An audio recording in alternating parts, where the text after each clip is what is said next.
დანიელ კანემანმა და მისმა კოლეგებმა ჩაატარეს ექსპერიმენტი, რომელიც მიზნად ისახავდა ეჩვენებინათ თუ რაოდენ ძლიერია გადაწყვეტილების მიღებისას ის მე, რომელსაც ახსოვს უშუალოდ გამოცდილება. ექსპერიმენტი ცივი ხელის სახელით არის ცნობილი. ექსპერიმენტი ორი ეტაპისგან შედგებოდა. პირველ ეტაპში მონაწილეები 60 წამის განმავლობაში ხელს 14 გრადუსიან წყალში ყოფდნენ. ეს ტემპერატურა ხელისთვის მტკივნეული განსაცდელია. 60 წამის დასასრულს ექსპერიმენტი სრულდებოდა და მონაწილე ხელს ცივი წყლიდან იღებდა. მეორე ეტაპი 90 წამი გრძელდებოდა. 60 წამი პირველი ეპიზოდის იდენტური იყო.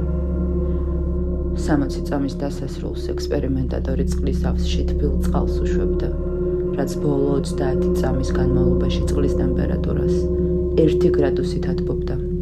შედეგად ტკივილის ინტენსივობა ოდნავ ikლებდა. მესამე ეტაპში მონაწილეებს თავად უნდა აერჩიათ წინა ორი ეპიზოდიდან რომელს გაიმეორებდნენ. მონაწილეთა 80%-მა მეორე ეპიზოდი აერჩია. რითაც ტკივილი 30 წამით გაიხანგრძლივეს. პირებმა, რომლებმაც ეს არჩევანი გააკეთეს, მარტივი ინტუიტიური წესით მოტყუდნენ.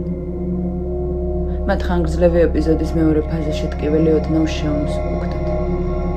შესაბამისად, მათ გამოიტანეს მცდარი დასკვნა, რომ მეორე ეპიზოდი ნაკლებ მტკივნეულია.